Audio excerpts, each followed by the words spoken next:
So how many of you have been watching PGA Tour tournaments and noticed these pros, all of the pros, taking these razor thin square divots? It looks like they took a razor blade and just sliced the grass right off the top of the dirt. Well, that's exactly what we're trying to do when we're compressing a golf ball, and that has to do with angle of attack. So if you've been having trouble chunking the ball, hitting the ball thin, taking divots that are too deep, taking divots that are too shallow, this video series is for you, and you're going to want to know this like the back of your hand. Today we're going to go over angle of attack and how you can perfect your angle of attack. Also, be sure to stick around to the end of this video. I have a bonus for you guys. Let's go ahead and get started.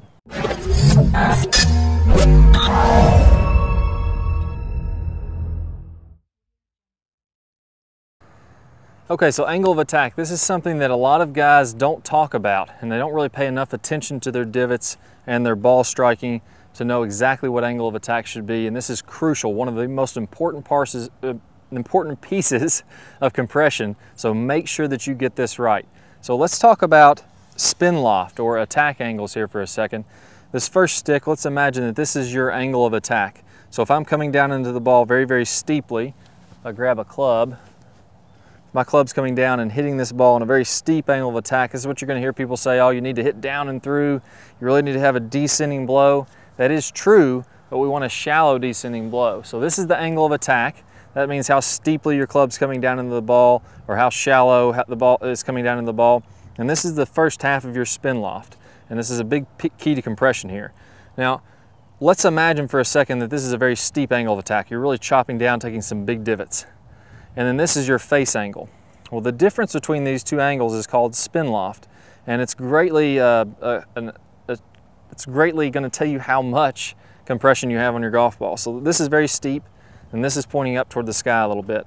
Well, the less angle I have between these two sticks, so shallower angle of attack, less loft on the club, the more compression I'm going to have. So the closer these two sticks to get together, the more compression the golf ball has. The farther they get apart, the less compression it has. So this is a high spin loft. Actually not going to get you a lot more spin. We'll talk about that here in a minute. But the key here is I always want to hit down and through, but a very small amount. So I want to bring my angle of attack up very shallow so that I can narrow this angle and get more compression on the golf ball. This is what PGA Tour players do to compress a golf ball. So on tour, with a driver, their attack angle is about -1 degree, so very, very flat. And then with an iron, their attack angle is about -5 degrees, about like that. So a very, very small difference. Or sorry, with a wedge, driver's -1, wedge is -5. And so all of them are going to be very shallow angle of attack. So to kind of get an idea of how shallow that is, if you can imagine the face of a clock, that's 360 degrees. The difference between 12 o'clock and 12:01, 1 minute difference, is 6 degrees. So that's going to tell you just how little the angle of attack is changing between a wedge and a driver. Now the key is we want to come down and through all of them. We know that. But how do we know what that should look like? Well, we want to check our divots. Those divots should be really nice and thin. We want them to be, kind of cutting the top layer of the grass off about the size of a $1 bill, but not getting a deep, heavy divot. So you can see the difference in the video, or the picture I showed with a nice shallow divot, and then a big, heavy, clunky divot. And that's going to be, again, too steep of an angle of attack, and it's going to lose compression because it's widening the angle between the loft and the angle that the club's doing, the angle of attack. So I want to get that nice and narrow so I can really get compression. I'm going to do that by shallowing angle of attack and then decreasing loft by getting some forward shaft lean, which we're going to go over in a later video series. So that's the key, down and through on every shot, but we always, always, always want to make sure that we have a very shallow angle of attack. We're not taking these big, huge, heavy divots. So every single time we want to take a divot, but nice and shallow. So I hope you guys liked this video. If you did, be sure to click the like button below. If you have any questions, be sure to post them in the comments. I'll try to get to as many of those as I can.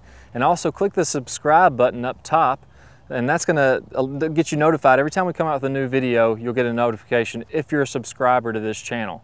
Now, as a bonus to you guys, I'm going to attach the first half of a premium video, usually only available to premium members, and it's called the chicken wing long arms drill. That's going to help just shallow out your angle of attack. If you want to watch that entire video, click the link in the bottom right hand side that's going to pop up in your screen, and you'll be able to go to that page where you can sign up for your free membership.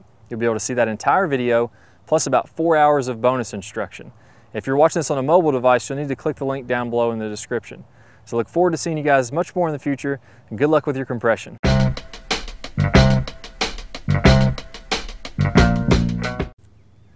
Hi guys, I'm the lag doctor Clay Ballard, and today we're going to be going over the chicken wing.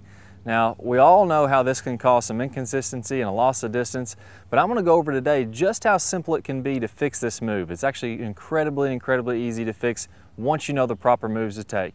I'm going to give you one drill called the long arms drill. It has 3 simple steps to get rid of your chicken wing forever. So stay tuned and I'll go over this with you right away. Alright, so many of you may be surprised to find out that the same move that causes the chicken wing also causes an over-the-top move if you're struggling with a slice.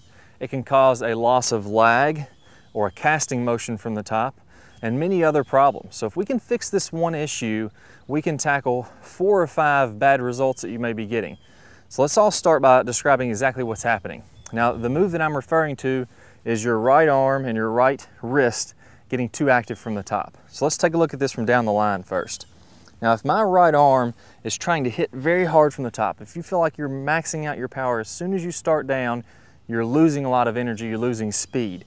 And what happens is this right arm and this right hand is pushing the club back to the inside as I'm coming through impact.